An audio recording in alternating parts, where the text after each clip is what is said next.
Bene, io sono un ingegnere civile e svolgo questa professione da circa 20 anni ed è la professione che poi mi ha portato a costruire le iniziative imprenditoriali che adesso svolgo. Con lo studio di ingegneria lavoro prevalentemente nel settore della pubblica amministrazione e in particolare nel settore della pianificazione urbanistica e governo del territorio. La mia attività come ingegnere si esplica soprattutto nel settore della pianificazione urbanistica, quindi io faccio il consulente per la pubblica amministrazione per la redazione di strumenti urbanistici e in generale per strumenti per il governo del territorio. Questo lavoro lo faccio soprattutto nella regione Sardegna e per ogni livello di governo, quindi per enti locali e anche per strutture più centralizzate come ad esempio la regione Sardegna. Durante la mia professione ho cercato di dare anche un taglio tecnologico alle attività di ingegneria attraverso una specializzazione che oltre la laurea mi ha permesso di approfondire il campo della gestione delle informazioni geospaziali, quello che si chiama in termini tecnici GIS oppure sistemi informativi territoriali.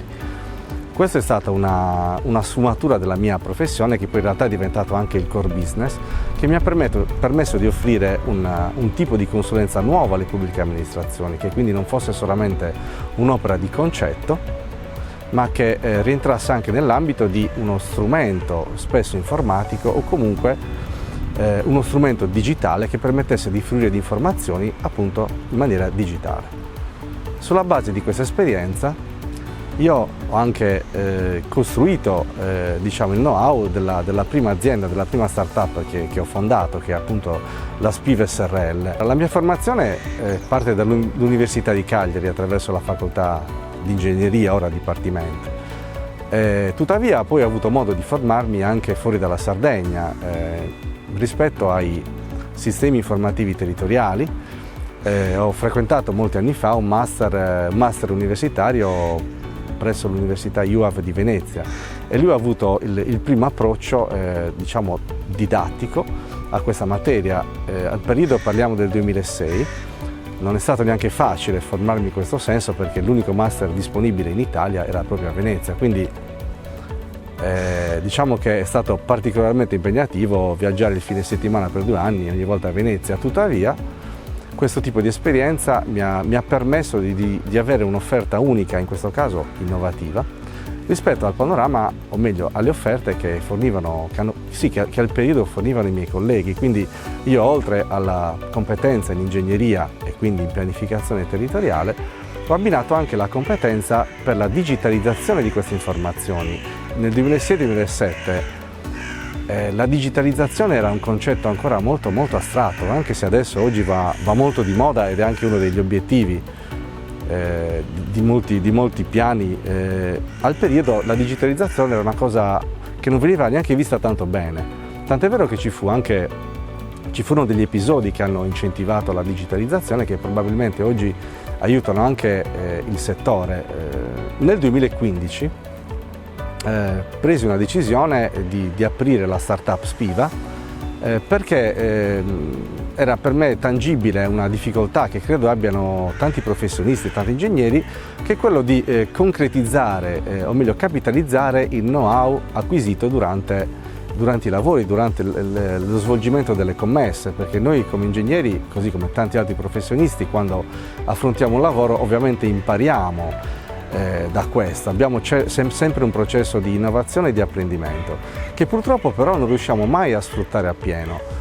È nata Spiva, la Spiva SRL, per trasformare tutto il know-how acquisito, che io ho acquisito e che continuo ad acquisire, in prodotti e servizi che possono essere venduti alla pubblica amministrazione, in questo caso sotto altre forme che non siano la consulenza, d'accordo? Quindi entriamo in un ambito più commerciale.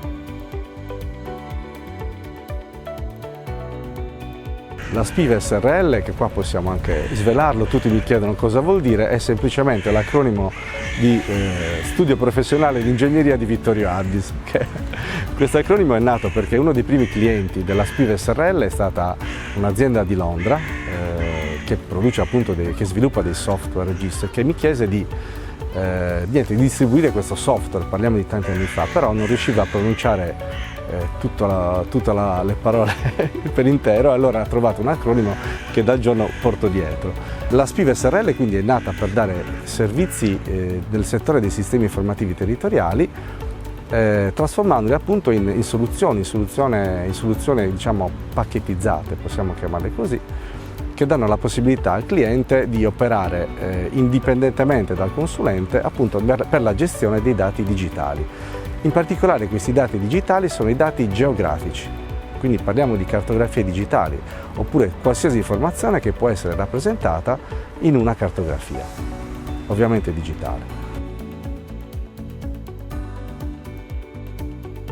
Gli ambiti di applicazione delle tecnologie di SPIVA sono molto variegati, sempre nell'ambito della PA, della pubblica amministrazione. Abbiamo sviluppato tanti sistemi informativi, mi vengono in mente ovviamente quelli per la gestione dei piani regolatori urbanistici, quindi dei PUC, ma non solo, abbiamo fatto anche ad esempio il sistema informativo del Verde Pubblico di Cagliari, come ad esempio abbiamo digitalizzato questo parco dove siamo adesso, oltre a tutto il resto. Però il progetto principale della SPIV SRL, quello è anche il motivo per cui è nato, è un progetto che riguarda la sicurezza stradale. Ovviamente questo progetto nasce da un know-how che io ho acquisito come ingegnere. Io sono specializzato in ingegneria dei trasporti.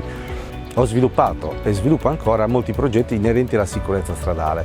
Quindi diciamo che è nata un po' l'esigenza, ma anche l'opportunità, di trasformare questa conoscenza in prodotti e servizi che andassero a favorire il lavoro, a facilitare il lavoro delle forze di polizia, che sono quei soggetti che sono istituzionalmente preposti a rilevare gli incidenti stradali. Ecco, diciamo da un'attenta analisi del settore che io ho avuto modo di conoscere proprio perché quotidianamente lavoro con queste persone, ha permesso di individuare anche facilmente degli ambiti di innovazione.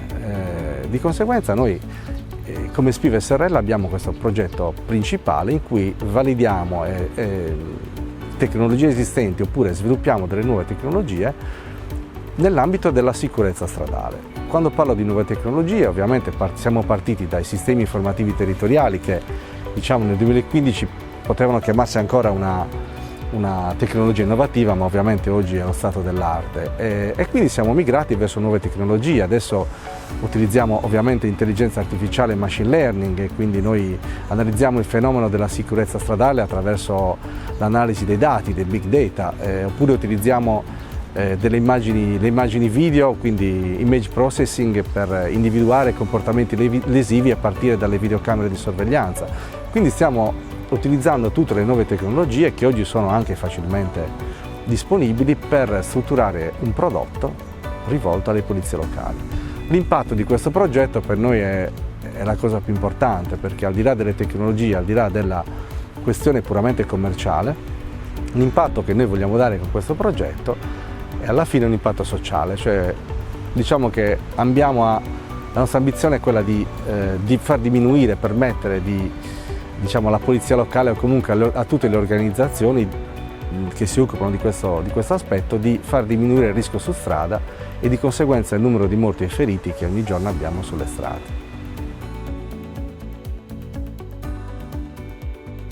La difficoltà principale riguarda proprio l'approccio all'innovazione che abbiamo dovuto applicare per innovare questo settore. Quindi io mi riferisco sempre al settore dell'infortunistica stradale, okay? Quindi della sicurezza stradale vista dalla polizia locale, statale o carabinieri.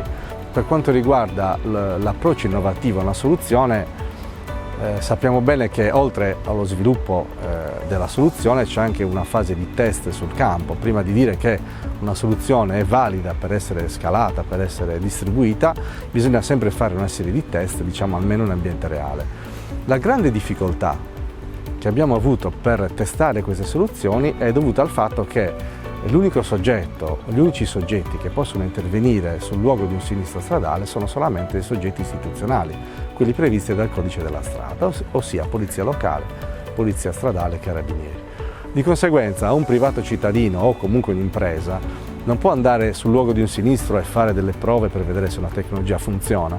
Quindi questa è stata la grandissima difficoltà. Infatti abbiamo avuto una grande fase di laboratorio, di test in laboratorio in ambiente controllato. Abbiamo avuto la fortuna di incontrare delle pubbliche amministrazioni che ci hanno permesso di fare questa sperimentazione, ossia che si sono dimostrate disponibili per utilizzare queste soluzioni proprio sulla scena del sinistro. Mi fa piacere citare una pubblica amministrazione in particolare, che poi è quella da cui è nata questa sperimentazione, che è il Comune di Monserrato. Con la Polizia Locale di Monserrato noi quotidianamente sperimentiamo queste soluzioni con lo spirito veramente di innovare il settore, di dare un contributo per appunto una piaga sociale, che è quella degli incidenti stradali.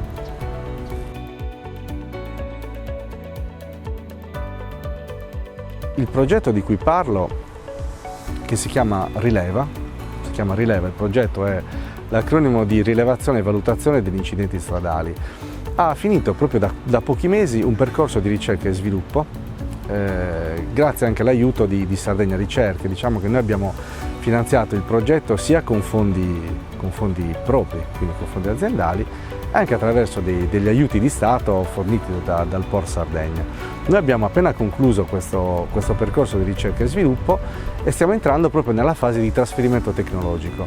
In questa fase noi quest'anno avvieremo sicuramente la distribuzione nella regione Sardegna e parallelamente stiamo organizzando una serie di seminari con alto valore diciamo di formazione in giro per l'Italia, perché prevediamo nel prossimo anno, al massimo fra 2 anni, di avere invece una distribuzione a livello nazionale. Le nuove tecnologie ci permettono di fare questo salto, perché ora è facile offrire un tipo di assistenza che può essere fatta attraverso l'e-learning oppure attraverso ad esempio un assistente digitale intelligente che noi abbiamo strutturato apposta per dare supporto alle polizie locali, che non possiamo raggiungere con facilità. Il problema appunto di dare assistenza è stato il problema principale nella distribuzione di questo prodotto di cui vi parlo. Invece oggi nel 2021, un po' mi dispiace dirlo, però è vero, anche grazie alla pandemia e al diffondersi di queste tecnologie digitali per le videoconferenze, oggi diventa possibile avere un cliente fuori dalla Sardegna e poterlo seguire anche in tempo reale attraverso appunto un video, una chat o addirittura un assistente digitale. Quindi nel nostro programma c'è da qua a 3 anni quello di espanderci a livello nazionale. Per quanto riguarda il livello internazionale ancora non sono in grado di dirlo, perché è una questione anche di normative. Quindi diciamo che per adesso ci sono circa 8.000 comuni disponibili in giro per l'Italia che potrebbero essere aggrediti dalla nostra rete commerciale. Fare rete con le altre realtà ovviamente è importante. Noi non abbiamo avuto una grande facilità, perché il settore in cui ci siamo inseriti, quello dell'infortunistica stradale, è dominato da grandi player, molto grandi, d'accordo?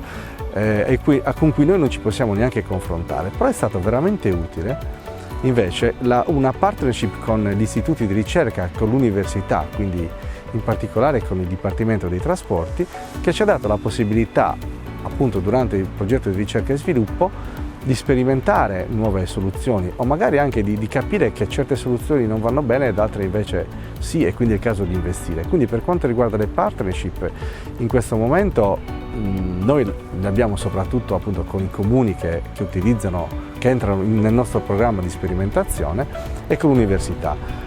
Tuttavia ci stiamo strutturando ovviamente per riuscire a fare delle partnership anche con soggetti molto più grandi, ecco.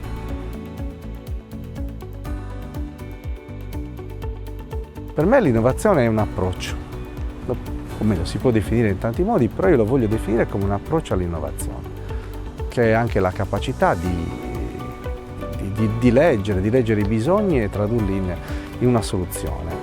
Però ovviamente questo è un concetto molto banale. Dall'approccio poi bisogna passare al metodo. Un'innovazione che risulta funzionare solo in un determinato caso, in un certo ambiente, in certe condizioni, non si può definire innovazione.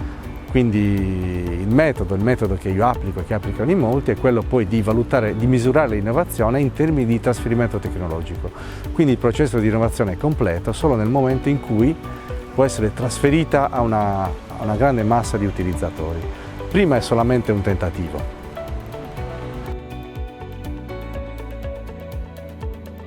Per quanto riguarda l'innovazione, ho avuto modo di confrontarmi con tante aziende, ovviamente anche fuori dalla Sardegna. Alcune di queste aziende nascono in contesti molto evoluti, in cui è molto più facile fare innovazione. Tuttavia, da quella che è la mia percezione, la Sardegna ha già fatto dei grandi passi avanti rispetto all'innovazione. C'è stata una forte volontà di innovare, di aiutare le imprese, di stimolarle all'innovazione. Quindi, secondo me, il percorso che è stato fatto e che si sta facendo è assolutamente buono, ottimo. Come vedo la Sardegna tra 15 anni per quanto riguarda l'innovazione, io credo ci si debba specializzare un po'. Adesso l'innovazione va a 360 gradi e questo può anche andare bene in un certo momento. Tuttavia io credo che si debbano prendere delle direzioni ben precise, che magari siano anche come dire, coerenti con quelle che sono anche le peculiarità, non solamente ambientali e della regione, ma anche le peculiarità culturali della regione Sardegna. La direzione, che ovviamente non sono certo io a doverla tracciare, deve essere comunque tracciata, possibilmente tracciata il più presto possibile, in modo da dare appunto una direzione ai navigatori che in questo momento cercano di innovare in Sardegna, ma sempre con l'obiettivo di esportare questa innovazione.